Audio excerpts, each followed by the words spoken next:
mertua menantu. Aku dong. Kali ini narasumber kita sangat spesial karena mereka juga mertua dan menantu. Jadi benar-benar mertua menantu akur. Luar biasa. Jadi benar-benar ini mertua menantu akur dan luar biasa. Nah, mereka ini adalah orang-orang yang memiliki Yayasan Jamrud Blue Foundation. Betul ya? Nah, itu seragamnya biru-biru ya. ya. Biru nih.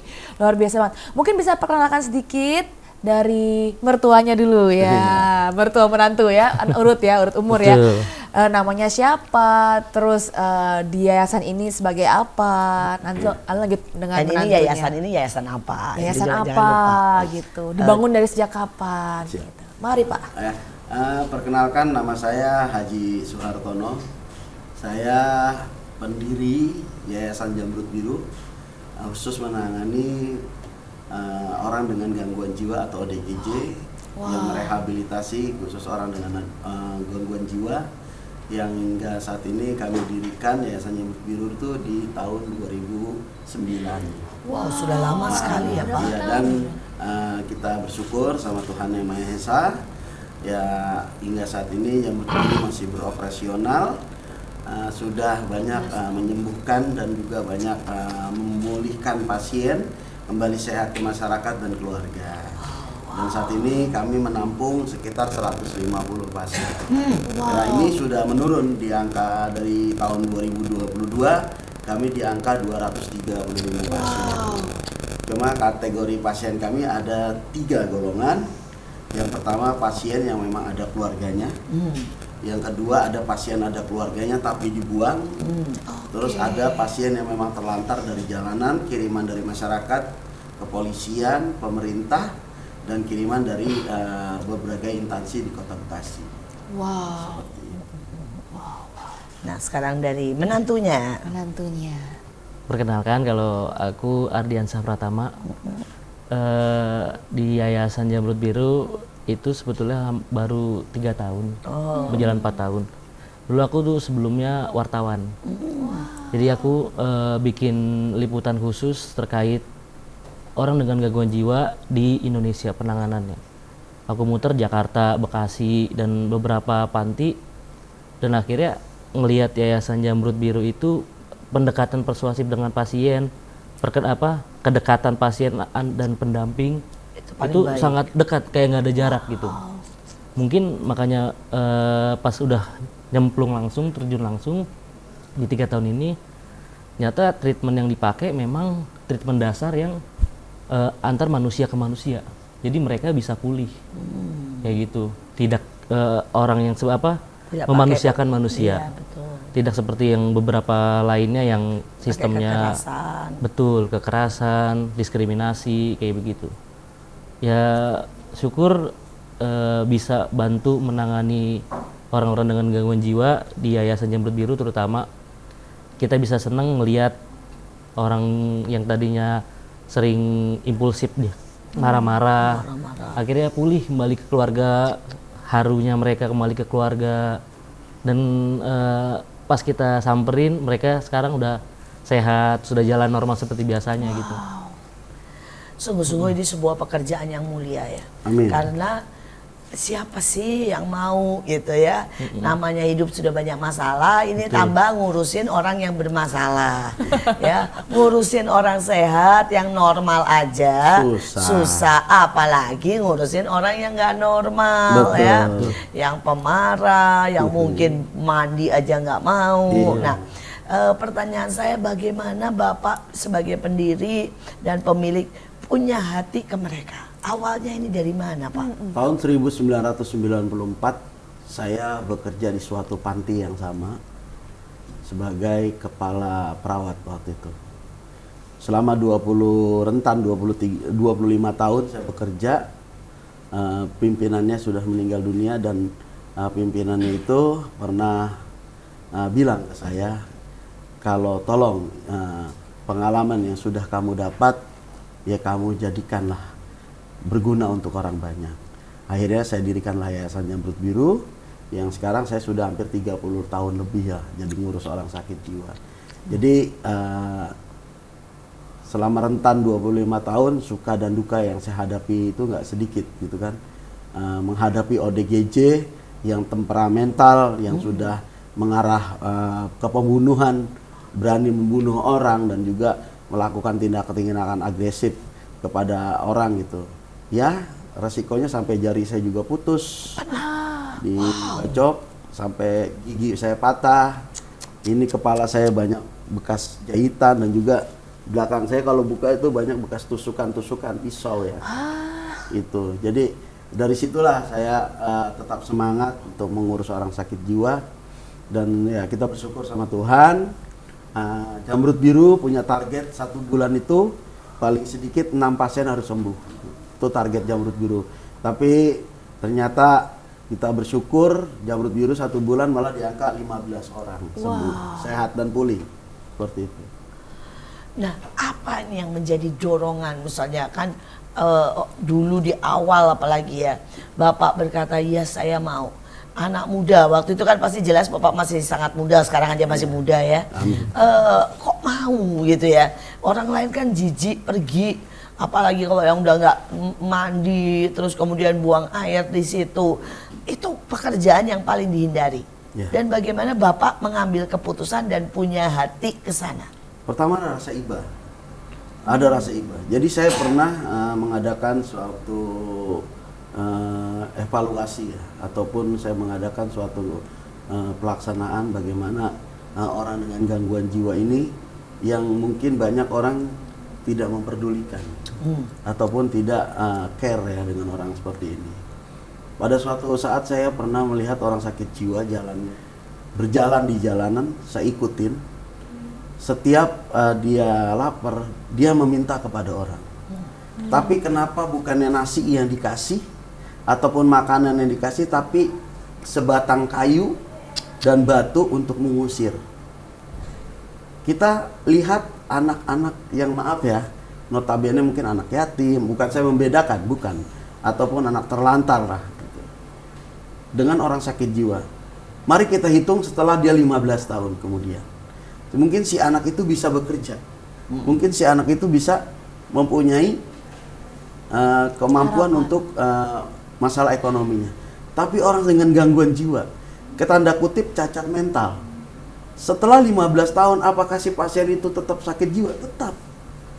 Dia tetap cacat mental, suatu saat dia akan kambuh. Dia hanya sakit. Disitulah rasa iba saya keluar. Bagaimana? Toh kita perhatikan, maaf, tangan kita dengan tangan ODGJ sama, kepala kita sama. Apa yang beda dengan mereka? Semua sejarah fisik kita semua sama. Yang beda apa? Yang beda dia sakit jiwa. Karena gangguan mentalnya yang tidak bisa mengontrol untuk dia bisa kembali menikmati kehidupan yang sempurna. Itu, disitulah yang kita merasa iba. Bagaimana saya meningkatkan agar pasien gangguan jiwa ini bisa menikmati dunia. Jangan hanya dia terpuruk dalam panti, terpuruk dia harus dipasung. Karena sekarang udah ada undang-undang baru di mana tidak ada pasung. Iya. Karena bagaimana dia didiskriminasi. Betul. Mana sih ada orang, maaf ya, orang mungkin bahasa kutip jeleknya, maaf ya, orang gila. Ada orang gila di jalan. Apakah ada orang yang melihat? Mungkin jijik, mungkin males, mungkin takut. Ya memang wajar, awam. Tapi kalau kita dengan hati nurani melihat betapa pedihnya mereka tidak menikmati apa yang mereka dapatkan di dunia ini. Toh Tuhan adil. Nah, saya dirikan panti ini, saya menyatakan bahwasannya agar mereka tuh tidak makan di jalanan, makan sampah ataupun makan bekas orang. Negara kita udah merdeka. Kita merdekakan mereka. Bagaimana kita pedulikan mereka? Walaupun panti kami kecil, ya kami bersyukur, kami mampu dan kami bisa dengan izin Tuhan, ya kami bisa untuk menyembuhkan, menyehatkan dan mengembalikan mereka secara pulih. Itu yang terpenting. Jadi hati iba inilah yang membawa saya untuk mengurus orang dengan gangguan jiwa. Terlebih lagi tantangan yang saya hadapi dengan keluarga, saya harus ditinggal sama istri. Karena kan istri nggak setuju, gitu kan? Karena cinta saya lebih banyak kepada pasien jiwa dibanding dengan istri. Karena Saat pasien datang atau klien pasien baru itu kan ngamuk, teriak-teriak, saya harus begadang, harus menjaga dia jangan sampai dia kabur, dia bunuh diri ataupun melakukan apapun. Sampai tantangan ke keluarga pun dapat imbasnya. Gitu. Dan anak saya 4 ya. 3 orang anak saya dari kecil itu ternyata yang ngurus itu dulu yang gendong pasien jiwa. Sampai kita ya bareng sama orang sakit jiwa. Jadi saya itu tidak pernah ada batasan. Wah maaf loh, saya pengurus, kamu orang sakit jiwa. Tidak ada.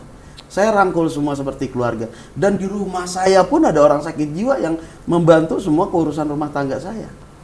Itu. Jadi saya tidak ada membuang. Oh ini ada keluarganya, tapi keluarganya tidak peduli lagi, hilang kontak. Saya cari alamatnya hilang. Saya bingung. Harus kemana? Saya buang nggak mungkin. Andai kata meninggal dunia ya mungkin umur ya, Tuhan punya urusan ya kalau itu. Tapi kalau dia meninggal dunia apakah nanti Jamrud Biru nggak dituntut? Sedangkan keluarganya nggak peduli. Itu yang menjadi beban kami selama ini. Belum lagi masalah mereka permakanan. Jamrud Biru ini ya mungkin Jamrud Biru aja ya yang sehari makan pasien saya itu 4 kali. Iya pasien saya itu makan sehari 4 kali, pagi, siang, sore dan malam. Ternyata mereka kenyang itu tenang. Betul. Setelah mereka saya itu nggak pakai penenang gitu. Banyak orang, Pak Haji ini pakai penenang enggak? Saya cuma kasih makan, dia kenyang, dia tenang. Gitu. Baru saya kasih kegiatan olahraga, kegiatan keagamaan, pengobatan secara kita ada psikiater kan, kita ada psikolog gitu kan, kita ada juga pengobatan secara tradisional dengan totok saraf, herbal, konseling. Kita adakan seperti itu. Silahkan diminum dan dimakan juga. Oh iya, ya, terima Pak. kasih. Okay. Itu yang saya lakukan di Jamrud Biru. Ya mungkin seperti itu gambarannya.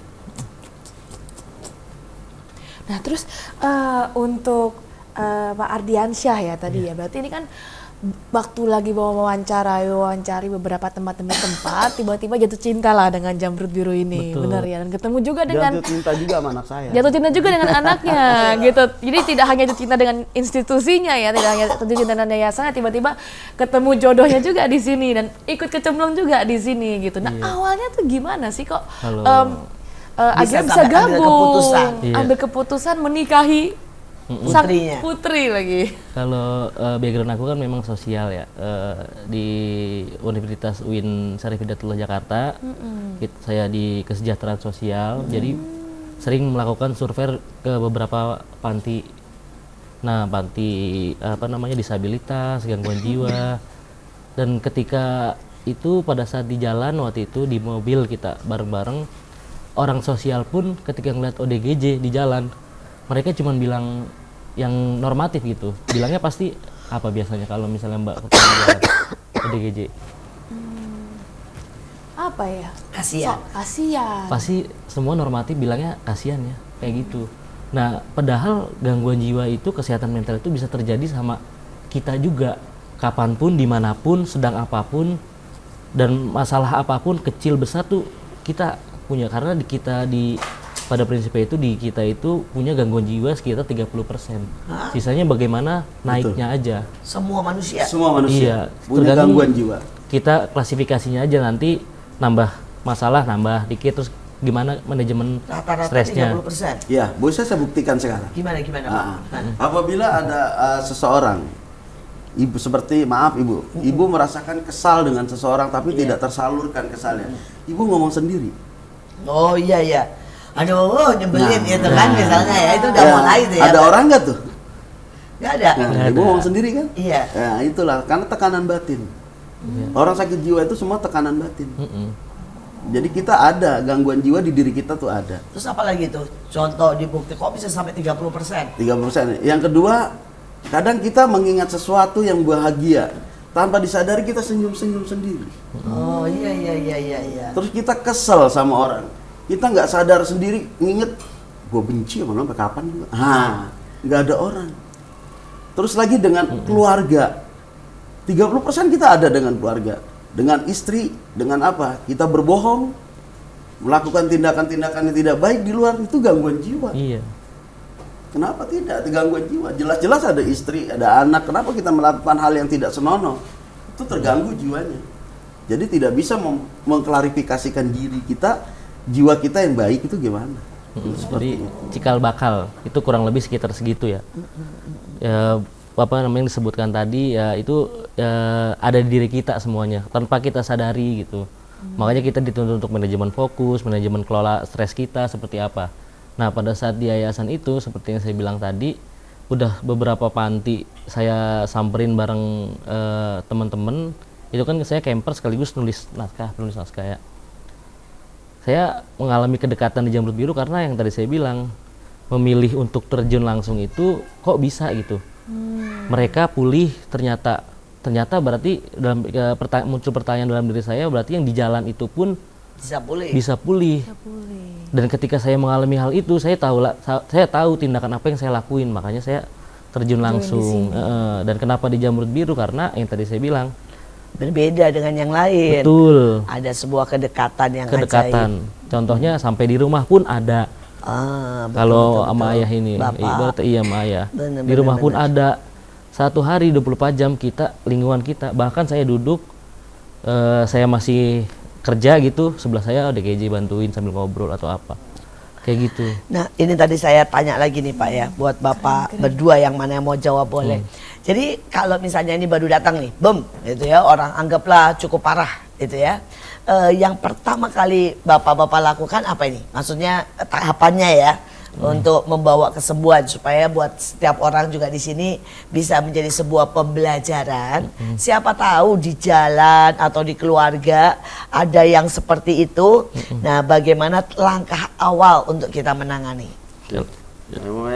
Udah saya aja. Kalau di yayasan sendiri itu ada mekanisme alur pelayanan ya kan. Itu kita pertama itu tahapannya ketika misalnya ada gangguan jiwa yang dibawa ke yayasan kami, itu masuk di tahap wawancara dulu, observasi. Mereka sakitnya apa, mereka depresinya sudah berapa lama, tahapannya apa, sudah masuk psikotik atau belum. Baru nah kalau tidak ada yang misalnya nih ditemukan di jalan gitu. Di jalan biasanya kan dibawa sama Satpol PP. Betul. Nah, untuk regulasi tahun sekarang ini, ketika kita melihat ODGJ di jalan itu, kita langsung lapor ke kecamatan atau kelurahan. Itu kita nggak bisa angkut sendiri. Lapor dulu ke wilayah. Di mana dia di situ. Betul. Nanti di kecamatan atau di kelurahan itu punya namanya pekerja sosial. Ada PSM sama TKSK. Nanti pihak kecamatan itu baru ngejaring membawa dia ke yayasan atau ke punya dinas sosial. Kayak gitu. Nah, setelah ke kita itu kita asesmen. Setelah di asesmen, di observasi tersebut yang tadi masuk ke dalam untuk diterapeutik. Nah, jadi terapeutik itu apa? Kita kasih konseling dulu selama ya sekitar 10 menit. Nah, kalau marah-marah? Kalau tetap Bu. Jadi saya tambahkan ya. Nah, misalnya ini anggap ya tangkap terus gitu ya. Terus orang marah tuh semua ada sebab. Iya. Orang kesel itu semua ada sebab. Kita harus pintar menanggapi sebabnya dia. Seperti pasien saya datang. Kalau kagak di sini nggak dibagi rokok 10 bungkus, saya nggak mau di sini. 11 kasih. Oh, Bapak ngomong begitu? Iya. 11 bener? Iya. Cobain. Terus, dan ya udah makanya jangan marah-marah. 11 batas, 11 bungkus saya kasih. Kalau perlu 12. Bener Pak? Iya. Tapi saya kurangin tiap hari 1. Gimana? Dia nggak nginget tuh kurangin 1-nya. Itu terapeutiknya seperti itu. Gitu caranya. Jadi kita harus tahu emosi dia apa ini, kemauan dia apa, kita ikutin dulu, tapi kita dengan teknik. Ada tekniknya. Itu dengan cara. Beda 10 kasih 11. Iya. Tapi saya kurangin 1, besok 2, besok 3, sampai habis itu. Lama-lama dia nggak ngerokok. Perjanjian gimana coy kita kan juga. Iya Pak ya. Iya. Nggak marah dia. Hebat kita harus sekali pinter ya, gitu. hebat. Ada Harus juga lebih yang pinter. ada kasus masalah cinta. Iya, terus gimana? Ada kasus cinta nih kan. Patah hati gua nih. Aduh, gua lebih patah hati ngeliat lo. Masa Pak? Iya. Bapak patah hati gua ngeliat tuh kalau lo sedih. Terus gimana? Gampang. Kita TV, kita lihat cewek-cewek cakep, yuk duduk sini sama saya sambil ngeteh. Saya rangkul. Konseling itu cewek cakep, tapi emaknya nggak ada. Kok emaknya nggak ada Pak? Ya emaknya nggak kelihatan di situ. Aduh.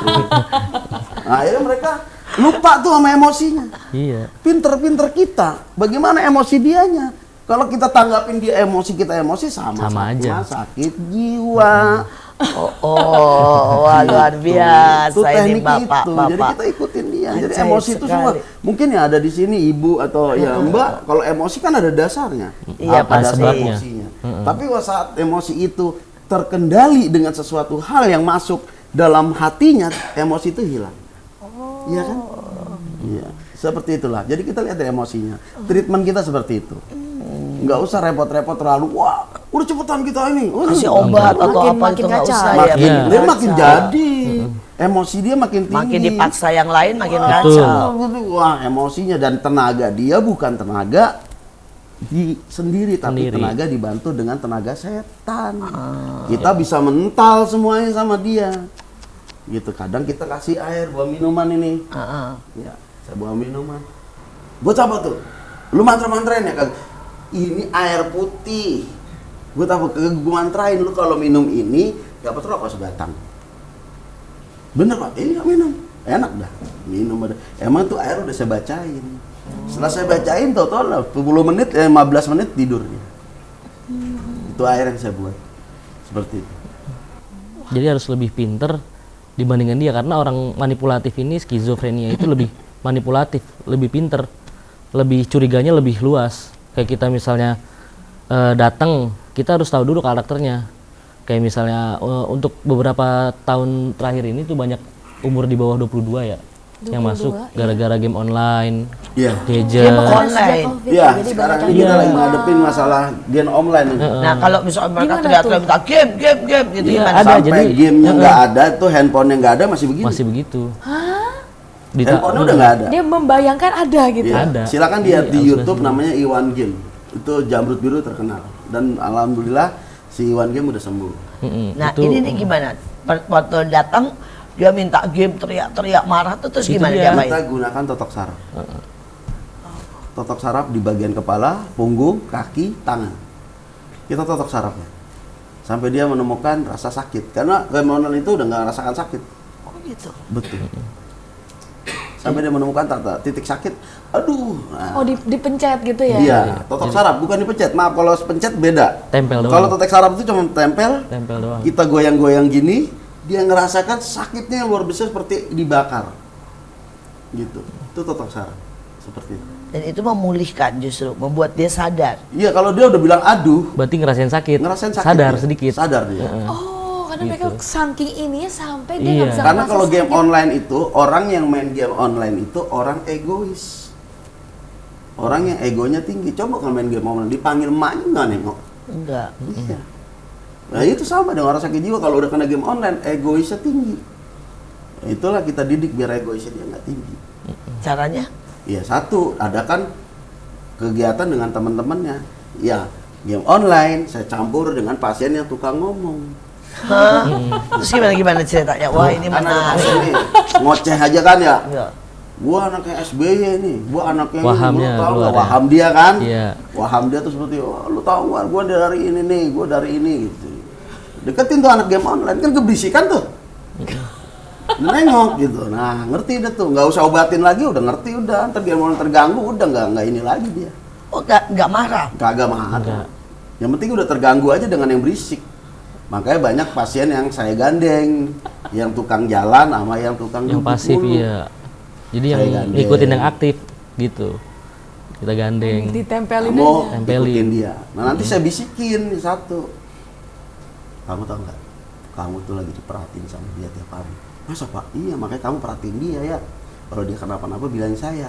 Kamu juga soalnya kalau apa-apa dibilangin sama dia. Wah bohongin saya dia Pak. Terus Pak kalau dia nggak apa-apa saya bilangin. Akhirnya dia ngadu sendiri tuh temennya. Kalau ada apa-apa. Saya mah santai aja duduk taruh Pak. Si Anu begini Pak. Katanya tuh iya. Terus anuin dia. Saya panggil lagi. Kamu kenapa? Yus Pak begini Pak begini. Jadi saling mengawasi pasien sama Iya. pasien. Nah itulah cara saya. Gitu. Luar biasa nih, luar biasa. Benar-benar saya melihat cara yang sederhana, cara yang dipakai benar-benar efektif dan benar-benar menggabungkan segala macam cara ya. Betul. Betul. Mulai dari konseling, psikiater, Betul. obat, totok, ya, kemudian pertemanan, semuanya sangat-sangat ajaib. Aduh, luar biasa, luar biasa. Tapi ada nggak cerita yang sampai paling berkesan itu apa tangan sampai Patah, keputus itu sampai gimana dipotong, ini ceritanya? ceritanya Itu, bagaimana? itu kena apa? Jadi pasien jemput, kan ada pasien yang nggak bisa diambil, Oke. gitu. Pasiennya nggak bisa diambil, jadi Nah, jadi nggak bisa dibawa gitu. Nggak bisa maaf. dibawa, Jadi orangnya pasien nggak marah bisa dibawa, banget, iya. keluarganya nelpon. Ah Pak, Jamrut Biru, tolong Pak, ini Pak, kakak saya lagi ngamuk. Kita ditelepon kan, tolong Pak jemput ya, kita jemput. Nggak tahu kan, keluarganya nggak cerita kalau dia bawa senjata tajam, waduh. gitu. Sistem kita kan yang penting dia ngamuk, tangannya kita pegang ke belakang, gitu kan. Kita rangkul, peluk sekencang mungkin biar dia tuh nggak bergerak, bawa ke mobil, masuk ke mobil, Iya. gitu. Nah nggak tahu kalau dia tuh bawa senjata tajam waktu itu saya. Waduh. Dan waktu itu malam saya nggak tahu dia bawa celurit kecil itu ya, motong jari saya di pohon karena saya udah kepepet, saya dipotong des. Waktu itu saya gua nggak sadar, Nggak sadar. tetap saya bergulat sama dia. Ya kalau dia mukul saya, bunuh saya, dia nggak ada bebas hukum, ya nggak ada masalah. Yang penting kan saya nggak boleh mukul dia, gitu. Saya pas dia udah beres ketangkap baru tangan saya sadar, ya, saya pingsan. Udah Lihat sadar tangan saya nggak ada. Shock. Iya. Iya, udah putus gitu. Jadi pasien yang diambil yang atau dijemput yang keadaan itu yang sangat parah sih jemput. Kalau sampai yang di punggung itu juga sama dengan Iya, saya pernah tuh kejadian waktu itu anak SMA karena mengkonsumsi narkotika. Saat lagi saya tangkap, dia balik badan ngambil pisau, ditancapin di punggung, saya dipeluk, ditangkap begitu, cet, Aduh. dari belakang masuk. Gitu. Tapi saya tetap rangkul dia, saya jatuhkan, pisaunya kita ambil baru ke bawah. Setelah sembuh dia, saya nggak sadar Pak. Karena Maaf. pasien saya ada yang sudah mutilasi orang, udah yang membunuh bapaknya, membunuh ibunya, pasien saya. Tidak sadar. Ya waktu saya tanya, kenapa bapak dibunuh? Setahu saya kambing Pak, katanya saya lihat. Baik, halusinasinya dia. Halusinasi dia kambing. Kenapa dipotong? Ayam Pak, saya pikir ayam, gue tau bapak saya kepalanya putus.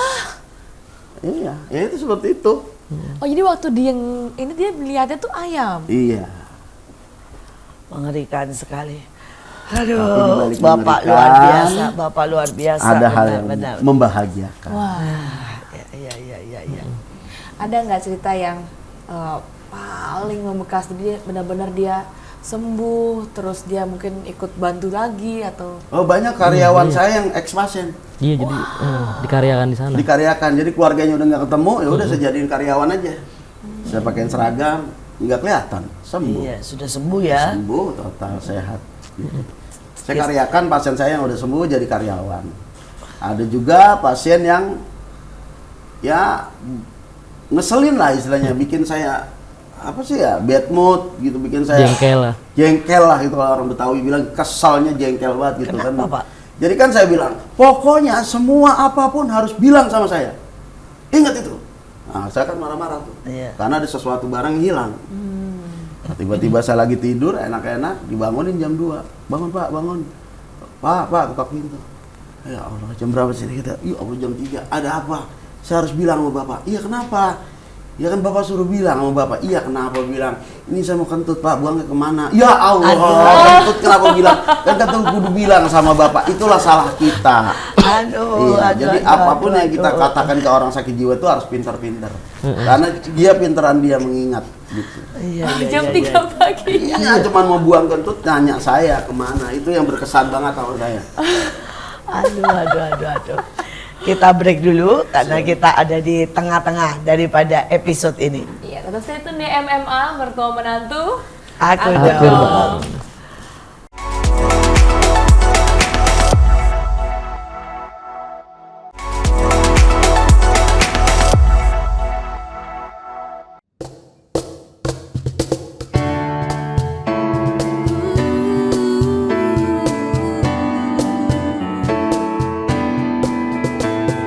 Kau bisa patahkan kakiku, tapi tidak mimpi-mimpiku. Kau bisa lumpuhkan tanganku, tapi tidak mimpi-mimpiku. Kau bisa merebut senyumku, tapi sungguh tak akan lama. Kau bisa merobek hatiku, tapi aku tahu obatnya. manusia kuat, itu kita jiwa-jiwa yang kuat, itu kita manusia kuat, itu kita jiwa-jiwa yang kuat, itu kita.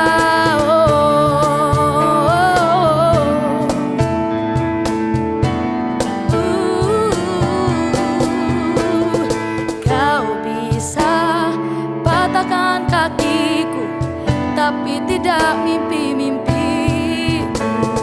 Kau bisa lumpuhkan tanganku, tapi tidak mimpi-mimpiku. Kau bisa merebut senyumku, tapi sungguh tak akan lama. Kau bisa merebut hatiku, tapi aku tahu obatnya.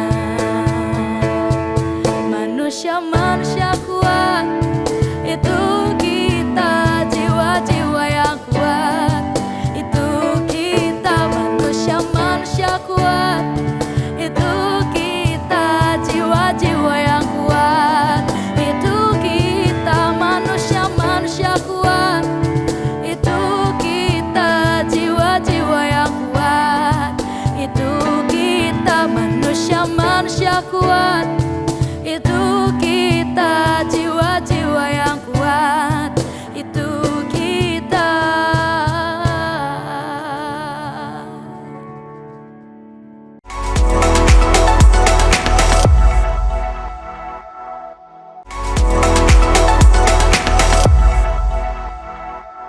Kembali lagi di MMA, mertua menantu Akur dong.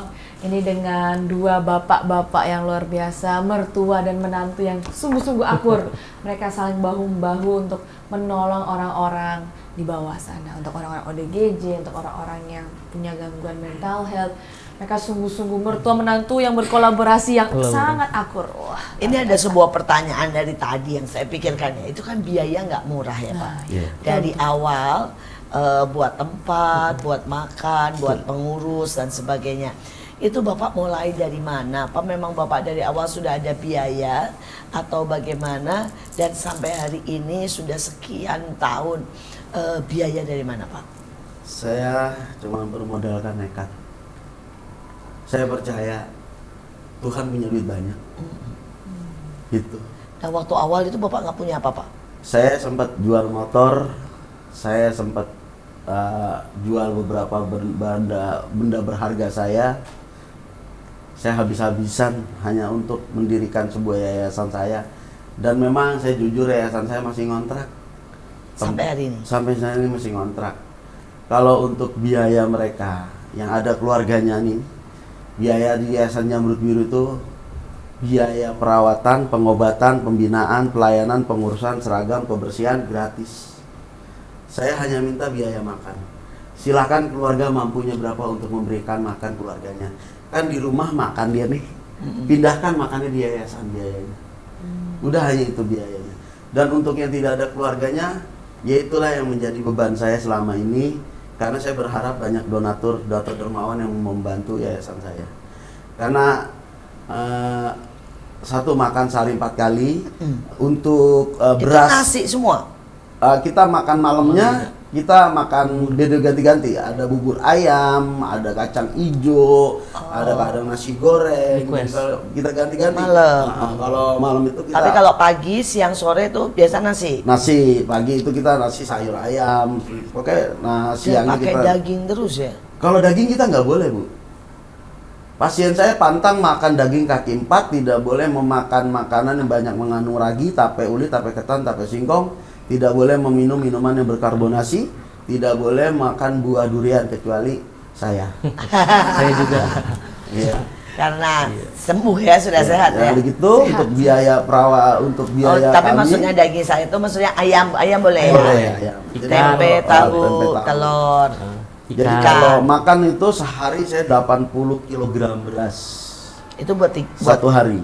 80 kg beras untuk biaya sayur mayur, kebersihan, sabun mandi, sabun cuci, karbol, sama alat-alat panti lain itu satu hari 3 juta.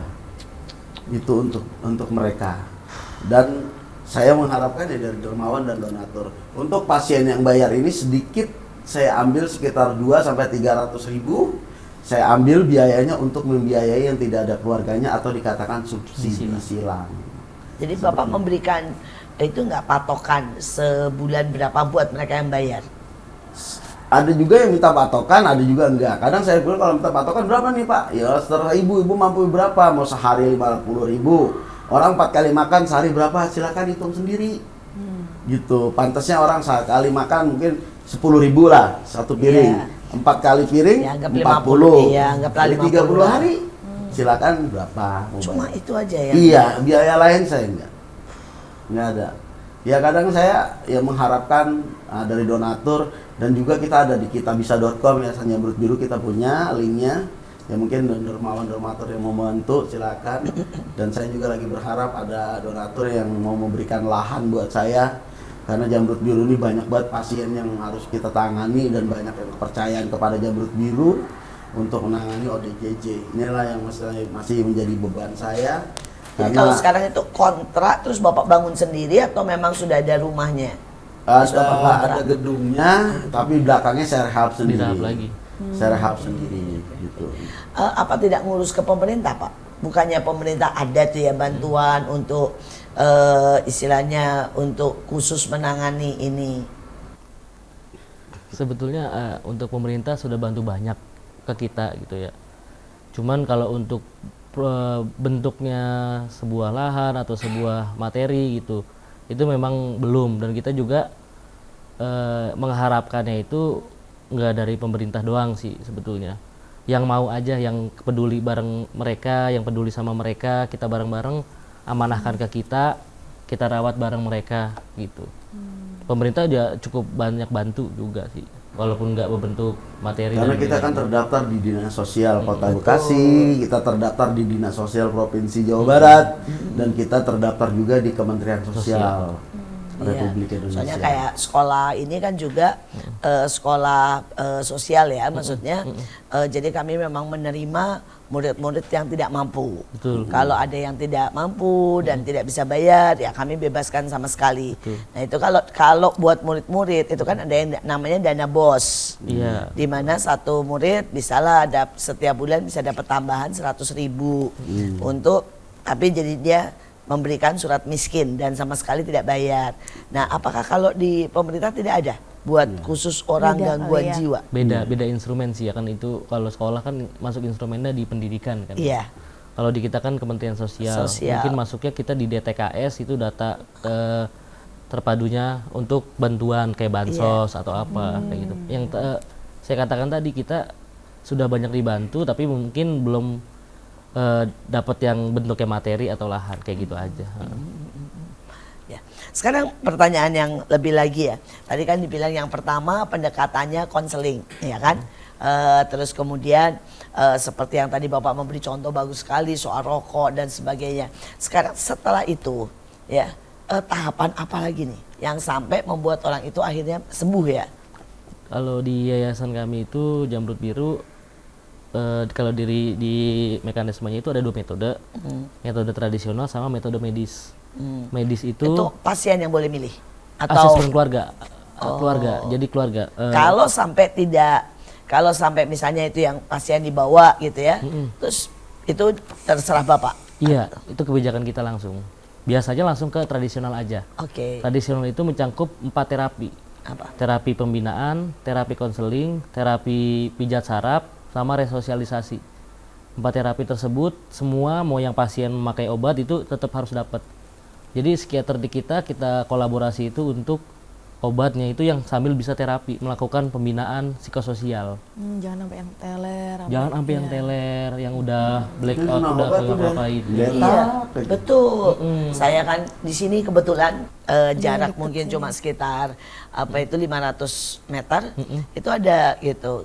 Kalau mereka itu kami sering juga ya, karena sering sosial lah untuk kesana mereka.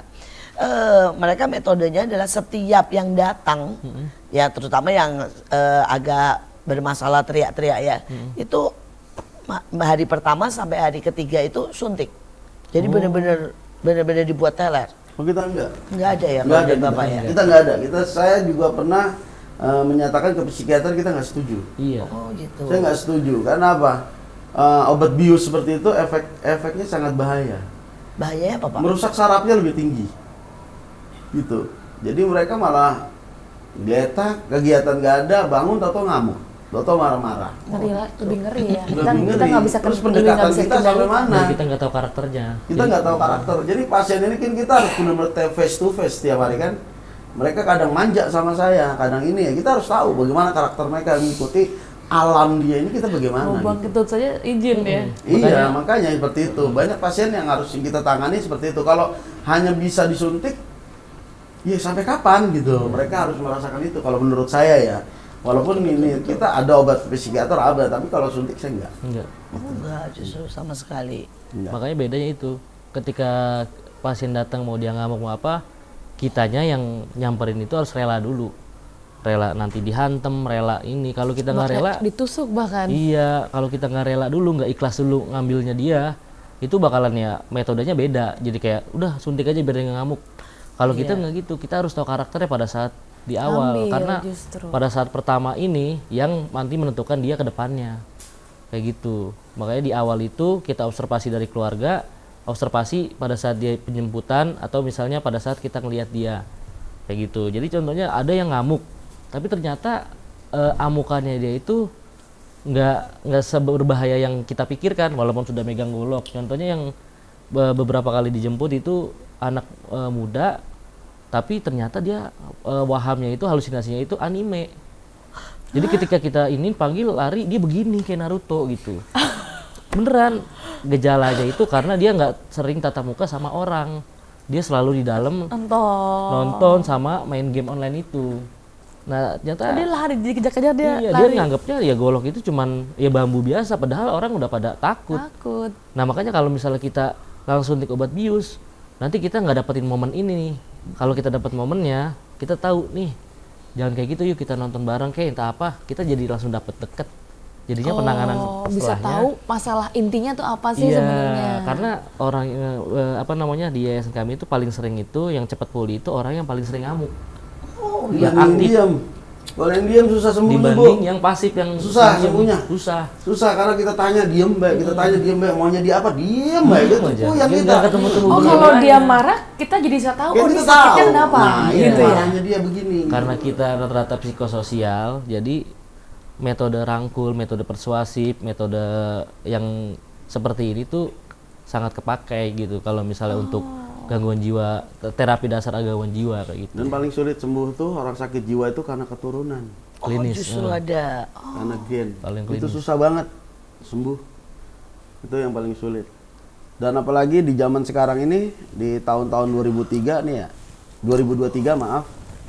Ini lagi rame nih gara-gara judi slot. Ya, ini juga pasien Banyak judi banget. slot. Dan tahun 2024 juga Jamrut Biru bakal rame lagi, Bu. Kenapa? Bacaleg.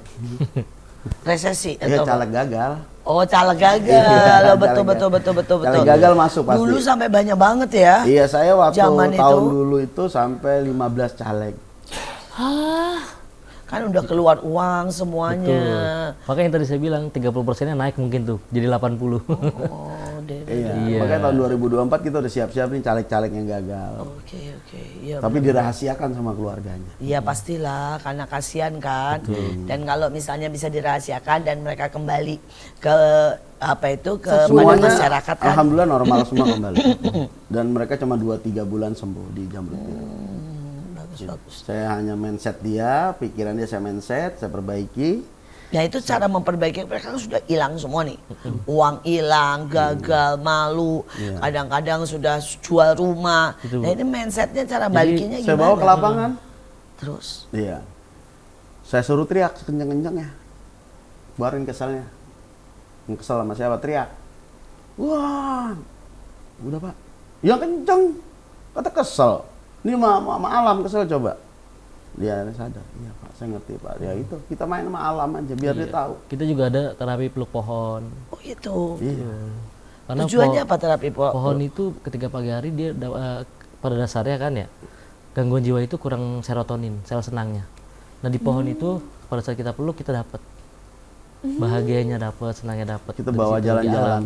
Saya Makanya, ada sesi Car Free Day, Bu. Kita ada Car Free Day. Jadi bukan orang normal aja Car Free Day, pasien saya juga Car Free Day. Iya, keliling kampung. Jadi seminggu 3 kali, hari Selasa, Kamis, tadi baru Car Free Day, Selasa, Kamis, dan Minggu. Jadi keliling kampung tuh Bu, pagi-pagi jam 7. Jalan kaki nggak boleh pakai sendal sama saya. Biar kakinya tuh terkena batu seperti pincitan. Puter, dia sampai ketemu lapangan, nanti di lapangan senam, habis seman futsal. Gitu. Kadang yang sakit jiwanya parah, nangis lagi main bola. Kenapa nangis? Nggak dapat bola saya Pak dari tadi. Ya itu kita. Akhirnya saya bawa bola 5. Ini bolanya. Gitu. Jadi main bola kemana dia sedih, ada yang nangis. Kalau normalnya kan kita mungkin futsal 5 atau 6-6. Kita nggak bisa gitu. 10-10 saya. 10-10. Kalau misalnya 6 yang lain udah pada giri duluan. Aduh, nendang sendiri ntar bolanya nggak ada kayak gitu. Ini sekali main bolanya 5. Boleh. Iya. Bolanya 5-3 kadang kasih. Kalau ada yang sedih, kenapa? Nggak dapat bola dari tadi Pak. Ini, tendang. Sedih dia. Alhamdulillah Pak. Peluk saya Pak. Iya peluk. Ayo. Udah. Main bola lagi ya? Iya Pak. Main bola lagi Pak. Nggak dapat. Ini lagi bolanya. Ayo gitu seperti anak kecil aja Bu kita. Iya. Bener-bener super sabar aja gitu. Makanya Ini laki perempuan atau cuma pria? Kebetulan perempuan tinggal 3 dan saya ini mau menghilangkan perempuan, bukan menghilangkan ya, meniadakan karena satu tempat kami terbatas ya Bu ya, yang kedua perawat. Ya. perawat pengurusnya untuk perempuan ini nggak ada. Karena perempuan harus dipegang sama perempuan. Oh gitu. Istrinya, anak bapak nggak meneruskan nih? Kalau itu di bagian administrasi aja paling untuk di pelayanan. Karena kalau misalnya mohon maaf ya, perempuan ketika sudah kena itu ada beberapa hal yang tidak ada di laki-laki, lebih dalam kalau perempuan. Oh iya, Kayak misalnya? gitu. Ya contohnya ketika kalau laki-laki itu kan pola dia merasa depresi itu kan dari pendengaran. Ya kan, kalau misalnya perempuan itu pendengaran juga, penglihatan juga. Dia trauma-traumanya itu yang dilihat banyak, yang didengar banyak, jadinya semakin dalam. Alhasil lama sembuhnya kalau perempuan. Lebih dalam gitu. Karena perasaannya lebih tinggi Bu. Jiwa perasaannya. Perempuan ini kan paling pintar menyimpan perasaan. Itu. Kadang rasa apapun kita tanya, bohong mulu. Ya orang sakit jiwa bisa bohong ya Pak? Iya, bisa. Saya pikir yang bisa bohong manusia normal. Kayak gimana mungkin kalau ini biasanya? Enggak, dia manipulatif. Emang pada dasarnya dia tuh punya manipulatif kuat yang tadi saya bilang. Kayak dia datang masuk yayasan dibawa sama keluarga atau misalnya Silakan sama minum dan makan ya Pak. Satpol PP itu normal. Kayak biasa, tiba-tiba dia pura-pura pingsan. Oh, pura-pura. Jatuh, terus kejang-kejang. Terus kita tontonin, kita udah tahu yang mana gimmick, yang mana memang tahu. ini yang tahu. Kita taruh aja wafer. Nih, dia ngelihat bangun. Kayak gitu. Nah, apalagi yang perempuan, perempuan lebih banyak gimmicknya gitu. Pinter kalau kita nggak pinter Bu. Karena orang sakit jiwa ini sembuh ada 2 ya. Ada sembuh omongannya dulu, ada sembuh tingkahnya dulu. Jadi kita harus pinter. Kalau yang sembuh omongannya dulu, jago ngomongnya. Waduh Pak Haji, sehat saya.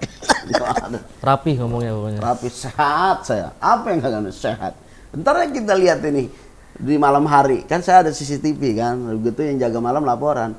Ntar malamnya dia ngomong sama tembok. Nah, tahuan bohong. Ada yang tingkah duluan sembuhnya. Wah, rajinnya kayak apa tahu Bu. Yang kita nggak suruh pindahin, dipindahin sama dia. Ya, rajin banget. Pokoknya rajin dong. Kita jangan pindahin sama dia. Kan brengsek jadinya kan. Ngomongnya masih ngaco. Ngomongnya kurang nyambung. Gitu. Jadi harus lengkap nih. Omongannya bener, tingkahnya bener. Jadi kalau ada orang yang ngomongnya bener, tingkah nggak bener, orang sakit jiwa. Gitu. Padahal banyak ya. Iya, makanya kita harus ini set nih satu nih. Nah. Omongan sama kelakuan harus sama. Nah, itu korelasinya di di tahun 2023 ini setelah Covid itu kan memang kita di rumah ya. Gadget itu kita pernah penelitian bareng anak Unpad, tapi unik nih, anak-anak linguistik.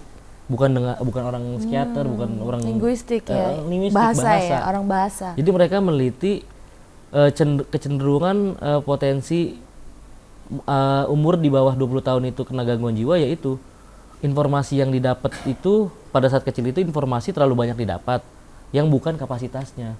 Jadi cara ngomongnya itu lompat-lompat biasanya. Contohnya kakak habis ngomongin apa, tiba-tiba loncat ke topik apa. Rata-rata yang gangguan jiwa di umur 25 ke bawah itu seperti itu. Itu udah salah satu kecenderungan. Iya, karena mereka terus buka HP. Dan cepet banget kan. Iya, betul. Akhirnya menaikkannya juga sifat egonya juga makin naik. Terus obsesi dia untuk memiliki sesuatu makin naik. Jadinya makanya banyak yang tantrum, pengen ini, Udah gede juga tantrum ya. Udah gede banyak yang tantrum jadinya. Dan juga kita terima kasih juga pada komunitas-komunitas ya dari anak muda itu. Kayak kemarin pasien saya dibawa ke Pantai Indah Kapuk, mereka naik speedboat, saya dicuekin, yang dibanja pasien diajak speedboat segala macam, kita mau dicuekin pengurusnya gitu. Betul. Sampai mereka juga pada salut, Pak ini orang sakit jiwa apa bohongan Pak? Nah, tanya aja ngapa? Saya bilang masa orang bohongan. Tanya papanya siapa? Anda bilang SBY. Iya. Apalagi kan Bu, orang sakit jiwa kan ikut nyoblos besok. Kan ODGJ nyoblos. Punya hak dia, dari 2019 udah punya hak. Udah punya hak sekarang. Iya, makanya udah banyak yang nempel nih dikit-dikit orang partai gitu. Lumayan. Ya, kita jam biru bukannya biru kita partai, ini memang jam biru gitu ya. Takut ini partai aja gitu. Jadi ya itulah, jadi bagaimana mindset kita untuk mereka biar bahagia pasien tuh. Jadi apalagi di Hari Kesehatan Jiwa Sedunia itu dilakukan besok Bu, bulan Oktober. Oktober kita ada Hari Kesehatan Jiwa Sedunia, yaitu pasien jiwa kita itu diajak jalan-jalan ke Bogor. Oh, sama siapa Pak? Ada donatur. Ada dari Dompet Duafa. Terus juga dari Dompet Duafa pasien saya juga ada diajak ke Puncak. Dia nginap di Puncak, dari seluruh yayasan-yayasan jiwa, Yayasan Jamrut Biru ngikut juga di Puncak. Keren. Gitu.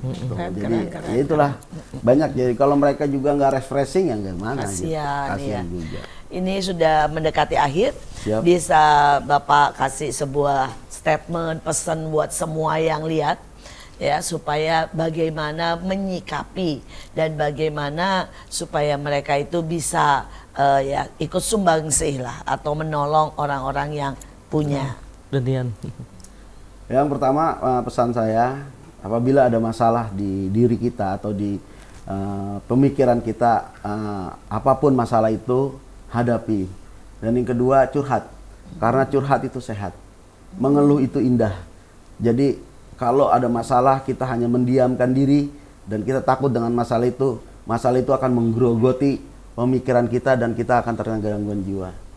Yang kedua, ya saya memohon mungkin ada para dermawan, donatur yang ingin memberikan bantuannya kepada Yayasan Jamrut Biru. Kami sangat mengharapkan tanpa donatur dan dermawan Yayasan Jamrut Biru tidak bisa beroperasional dengan baik, karena kami menampung dan juga mengobati orang sakit jiwa yang tidak ada keluarganya, yang dimana semuanya biayanya sangat besar yang harus kami lakukan. Dan yang ketiga, pesan saya kepada anak muda, ya khususnya pada remaja, yang pertama, janganlah ada kekerasan atau bully di lingkungan sekolah maupun di lingkungan rumah. Terus yang kedua, janganlah gadget menjadi satu Nomor satu. hal yang utama dalam kehidupan, bahwasannya gadget segalanya. Ada jeda waktu 2 atau 3 jam untuk kita tidak bisa main HP atau tidak bermain HP. Terus yang ketiga, untuk remaja, kasus masalah cinta juga ini sangat berat. Jadi cinta ini kan dimainkan rasa hati. Jadi janganlah cinta hanya untuk permainan, karena bisa membahayakan untuk gangguan jiwa. Terus yang keempat, untuk para remaja di zaman sekarang ini ada ya gangguan jiwa ya karena judi slot dan macam-macam yang kita rame lah di media sosial. Ini juga ya bisa diteladani dan kita prediksi yang baiknya aja. Tolong, itu yang pesan saya. Dan terakhir pesan saya, janganlah diskriminasi orang dengan gangguan jiwa dengan stigma. Itu seperti itu. Karena orang sakit jiwa sama seperti kita, perlu diperhatikan, perlu juga dikasih sayang. Itu yang harapan saya. Oke, yang disampaikan? Boleh. Hati yang gembira adalah obat. Sayangin diri kalian sendiri, banyak-banyak terima kasih sama diri sendiri. Jangan diskriminasi orang dengan gangguan jiwa, bebas stigma. Jadi jangan dipasung, Bebas jangan pasung. diapain. Kita harus bebas pasung, bebas stigma. Sungguh-sungguh para pejuang yang luar biasa, menolong, membebaskan bahkan memulihkan dan memberikan rasa bahagia. Biar kita mungkin bukan orang-orang yang langsung berhubungan dengan orang-orang yang sakit, tetapi marilah mulai dari diri kita, biar hidup kita juga memberikan rasa bahagia buat orang lain, menjadi berkat, memperhatikan, dan berusaha untuk memberi solusi. Sekali lagi, banyak-banyak bersyukur. Kalau ada masalah, jangan takut untuk cerita dengan yang lain. Jangan simpan sendiri. Tapi yang penting adalah banyak-banyak bersyukur. Tadi di quotes bahwa hati yang gembira adalah obat. Itu juga sungguhan obat. Hati yang gembira adalah obat, banyak-banyak bersyukur. Inilah MMA, mertua menantu, akur dong. Jangan lupa untuk like, comment, dan subscribe YouTube kita Asia Zara. Dan stay tune untuk episode-episode selanjutnya. Sampai jumpa. Dadah.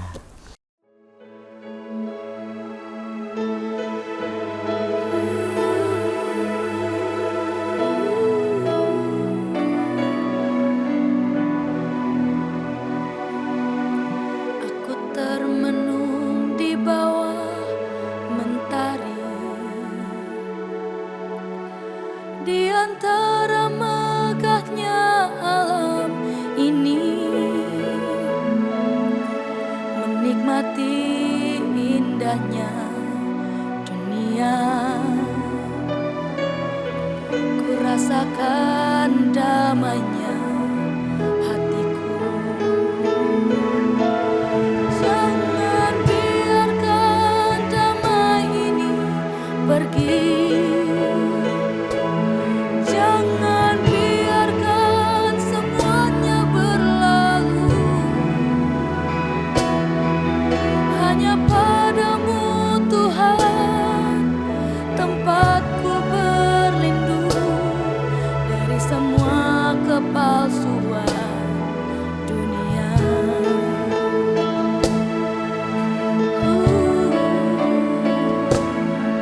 Sabdamu bagai air yang mengalir,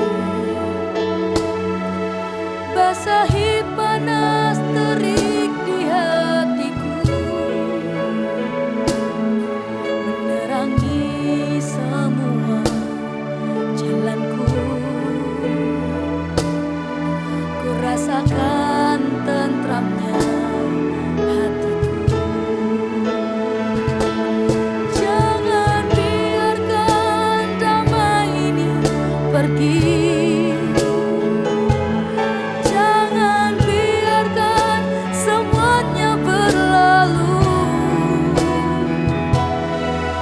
Hanya padamu Tuhan tempatku berteduh dari semua kepalsuan dunia. Jangan biarkan damai ini pergi. Jangan biarkan semuanya berlalu. Hanya padamu Tuhan tempatku berteduh dari semua kepalsuan dunia. Dari semua